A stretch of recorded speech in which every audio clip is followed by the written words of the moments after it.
it's Ash, your truth-bombing fairy godmother for everything love, dating, and relationships. Today's video is going to be all about falling out of love, what I think that actually means, and why I think falling out of love is actually highly misunderstood. And not only that, I don't even think it's that much of a negative thing, let alone a death sentence for a relationship. Instead, I actually think it's an invitation to step into something much deeper and more conscious together as a couple. But first, before we get into that, just a reminder to please like this video if you like what you're seeing today. It really does make a huge difference in relation to supporting someone's YouTube channel. So if you like content in general from someone's channel, I hope it is mine that you like, but even just any of your favorite creators out there, if you watch something that you like, do give it a thumbs up. It makes a huge, huge difference for that person, as does subscribing, of course. So please, if you haven't already, please hit that subscribe button below. Don't forget to hit that notification bell as well. You'll be uploaded every single time I post, which is every single week. All right, let's get into it. Falling out of love. If you haven't already checked out my previous video all about what I think real love is, please check that out up here if you haven't already, because it's certainly relevant to today's topic. And I did briefly touch on the concept of falling out of love in that video as well. But I did say in that video that I think falling out of love is very much identified incorrectly. We hear about this all the time, right? Oh, I've fallen out of love, whether it's happened to ourselves in our own relationships, or perhaps our partner has said it to us at one point, or we hear about someone saying that they've fallen out of love with their partner, their girlfriend, their boyfriend, their spouse. You name it. It's such a common phenomenon for why a relationship is ending or has already ended. And in my opinion, this is one of the most frustrating things ever, let alone an explanation for why a relationship has ended. If my fiance came to me and said, "Ash, I've just fallen out of love with you," I would say, "Oh, really? Have you? Join the f***ing club, because I've fallen in and out of love with you about 145,000 times in the last month. So take a number and sit the f*** down." I'm just kidding. Kind of. No, I'm actually not really kidding at all. But in all seriousness, the reason why I find this such a frustrating turn of events for an otherwise very healthy, prosperous relationship is because, like I said, I just don't feel people actually understand what falling out of love actually means. Because that experience is actually a very normal, natural part of most romantic relationships. When I hear someone say that they've fallen out of love with their partner, assuming that relationship was a healthy one, of course, what I actually hear when they say that is somewhere along the lines, I've stopped putting in the effort, it stopped being fun, it stopped being new, it stopped being exciting. Somewhere along the way, I've stopped trying, and because of that, the fun feelings have gone away. And I've allowed my ever-changing, unreliable emotions dictate my truth and therefore the fate of my relationship. Sorry, but that is what I hear when I hear someone say that they've fallen out of love. Because guess what? In love, feelings come and go for everyone.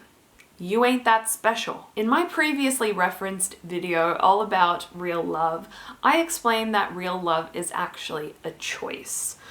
Once the passionate in-love feelings have faded, or you're in a bit of a lull in the relationship in that regard, love does become a conscious choice in which you must choose to actively invest in the relationship regardless of feelings, which do change all the time. Feelings are not a constant at all. Far from it. So again, when people say that they've fallen out of love, what that really reflects is a complete and utter lack of responsibility.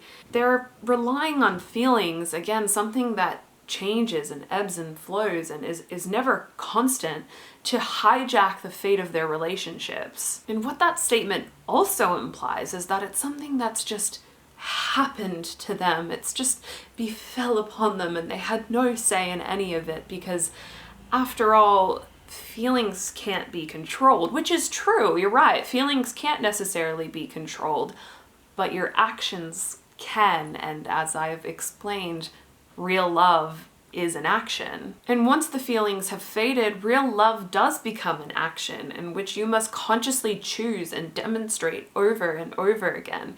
It's like a fire. You have to keep stoking it, otherwise it will definitely burn out. Successful long-term relationships don't happen by accident. Sure, it's a wonderful accident that you are able to find someone who you connect with and who really sees you and shares your core values and has the same life vision as you.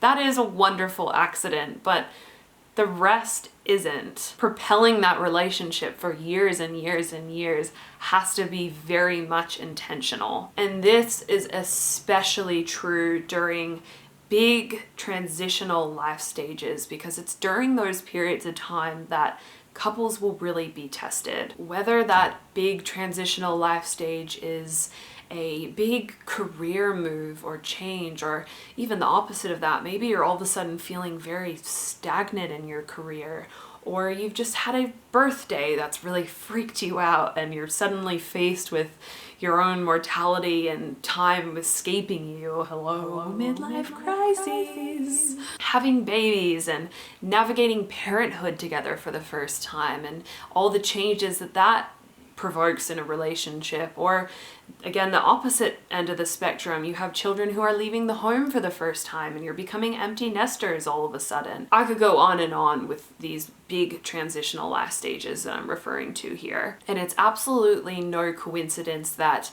we often hear of people falling out of love either during or after a big stage like this happens. When you've gone through such a huge transition in your life and moved from one life chapter to the next, and you're not really feeling yourself and you're feeling quite out of sorts and you've experienced a trauma in some ways, doesn't it kind of make sense that you might be feeling a bit differently towards your partner? Because really, that's just a reflection of how you're feeling about and within yourself. When we're feeling scared or confused or anxious or traumatized, like I said, doesn't it make sense that we wouldn't be feeling particularly warm and fuzzy towards our partners? Sounds pretty fucking logical to me, and yet we put our relationships on this ridiculous pedestal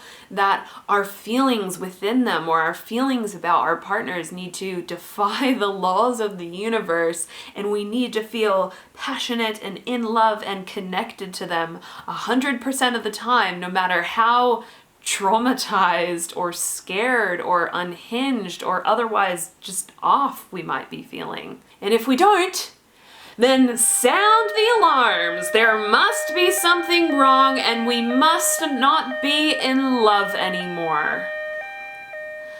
I mean, when you think of it that way, doesn't it sound pretty f***ing stupid? Of course, we fall in and out of love with our partners. I mean, hell, we kind of fall in and out of love with ourselves. We're humans, we're not robots. My feelings towards Luke and his feelings towards me change and evolve all the time. That's normal, that's natural, especially if we're experiencing something particularly difficult or new or unnavigated before, or something that has knocked us a bit off kilter. Or not. Sometimes feelings just change or come and go for no real reason at all.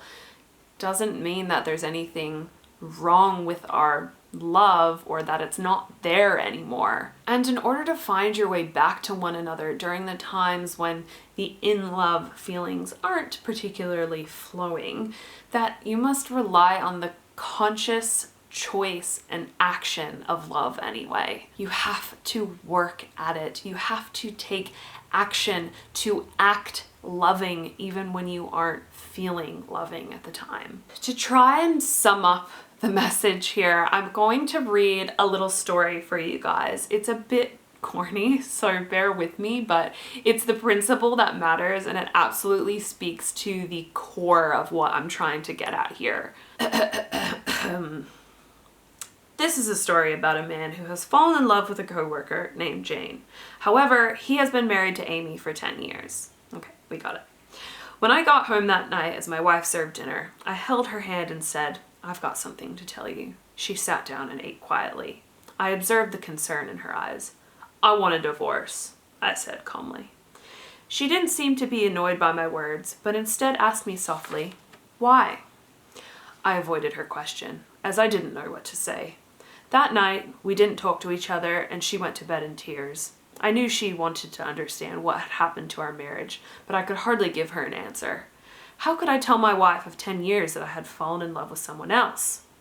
With a deep sense of guilt, the next morning I drafted a divorce agreement which stated that she could own our house, our car, and 30% ownership of my company. She glanced at it and then tore it to pieces. I felt sorry for her, but I could not help what I felt. That evening, I came back home very late, having spent the day with Jane, an asshole, and found Amy sitting at the table writing. Without asking any questions, I went back to bed. Quite honestly, I just didn't care. In the morning, she presented her divorce conditions. She didn't want anything materialistic from me. She requested that during the next 30 days that we both work to live as normal a life as possible. Her reasons were simple. Our son has had his exams in a month's time, and she didn't want to disrupt him with news of our broken marriage. This was agreeable to me. But she had something more.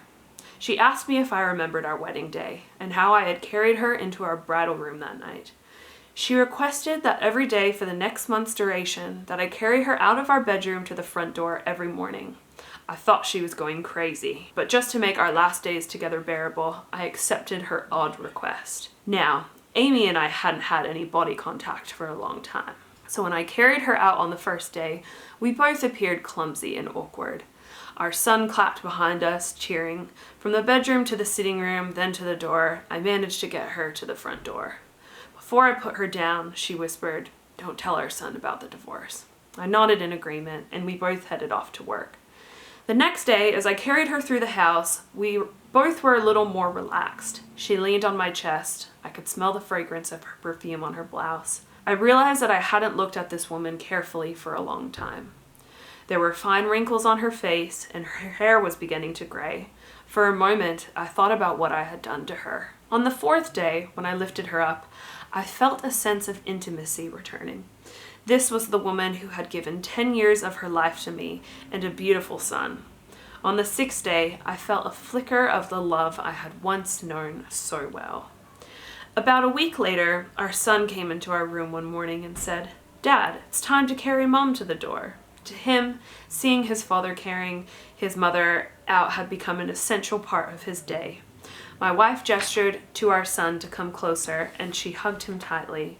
I turned my face away because I was afraid of the feelings I was having. I then picked her up and carried her through the rooms of our home. Her hands were wrapped gently around my neck, so softly and naturally. I held her body tightly and found myself feeling the way I had felt on our wedding day. On the last day of the month, when I held her in my arms, I knew what I had to do. I quickly drove to the office, jumped out of the car, and headed straight to Jane's office. I opened her door and said, "I'm sorry, Jane, but I don't want to divorce my wife anymore. I still love her, and I'm supposed to hold her until death do us part, and that's what I'm going to do." As I quickly left the office, I immediately drove straight to the flower shop. I purchased a bouquet of flowers for my wife. The card read, "I'll carry you out every morning until death do us part." That evening I arrived home, flowers in my hands and a smile on my face. I felt so alive with my renewed love for my wife. As I ran upstairs to our bedroom, I found Amy. I found my wife lying in our bed. I'm sorry, I can't say this without laughing. Dead. My wife had been fighting cancer for months, but I was so busy with Jane, I didn't even notice. She knew that she would die soon, and that's why her final request was so important to her. She wanted to ensure that our son would see me, his dad, as a loving husband, carrying his mom gently to the door every day. So, like I said, I'm sorry, I shouldn't have started laughing, because I don't think the fact that this woman died is funny at all. But it is a bit corny, and I'm under no illusion that all it would take is 30 days of carrying your spouse around the home to rekindle an otherwise very damaged, broken relationship. But you get the point of the story. Acts of intimacy promote feelings of intimacy. You must act loving in order to feel loving, especially during periods of time in the relationship where those loving feelings have dwindled or are gone completely. Falling in and out of love and back out and back in again and back out and back in love again is such a natural, normal part of long-term healthy romantic relationships. And if you find yourself in this position where you're no longer feeling that love or desire towards your partner, instead of just throwing your hands up like you have absolutely no control over the situation and, oh no, my feelings have just flicked off like a light switch and now I've got to just abandon this 15, 20 plus whatever year relationship or marriage, instead of acting like a child, really, and doing that, it's time to grow the up and actually say it for what it is, which is this, in my own words. Somewhere along the line, I've stopped stoking the fire of my relationship and my love for my partner. I've, although unintentionally, stopped honoring my commitment and stopped investing in this partnership, and as a result, am not feeling loving towards my significant other at this time. So now, it's time to roll up my sleeves, put my big boy or big girl pants on, and do some real work to get this thing back on track. I will not fall victim to my ever-changing, unreliable emotions, and instead will act like the fucking adult I am by taking consistent action to rekindle this romance. Thank you. Thank you. You're too kind. As long as both you and your partner are both fully committed to the amount of effort and work required, are fully supportive of one another's journeys, and of course, most importantly, the partner who is defaulting to the "I've just fallen out of love" excuse is willing to take absolute responsibility for their feelings and recognizes and understands that their feelings are just feelings. They're not dictators of truths, and they're constantly changing and evolving. As long as both of you are 100% on the same page and again are committed to the effort and work to get things back on track, then this is 1000% possible to recover from and move through successfully together as a couple. And not only that, you are very likely to come out the other end more in love and connected than ever. Again, it will definitely take some work. It might take a lot of work depending on how long you've let things go for and neglected that connection and intimacy with one another, but you can absolutely get through this, I promise. All right, guys, thank you so much for watching today's video. As always, I would love to hear your thoughts on this, whether or not this is something that you yourself have experienced in a relationship before, if you were able to move through it successfully together as a couple and come out the other side connected and in love and happier than ever, or whether or not it's a reason that you in fact did walk away from a past relationship and what your thoughts are on it now. I certainly have my own experiences with this, and I do intend on doing future videos about it. But I would love to hear your stories. I really do love having conversations like this with you guys, so please comment down below with your thoughts and experiences. Again, please don't forget to give this video a thumbs up if you enjoyed it, and don't forget to subscribe. We are back to our usual uploading schedule this week of every Wednesday morning, Wednesday for us here in Perth. If I'm commenting on a reality show TV, which I've done the last couple of weeks, I will sometimes upload earlier on in the week. So just to explain that, because I had a couple questions about what days my videos were actually coming up. So that's that there. All right, until next time, see you then.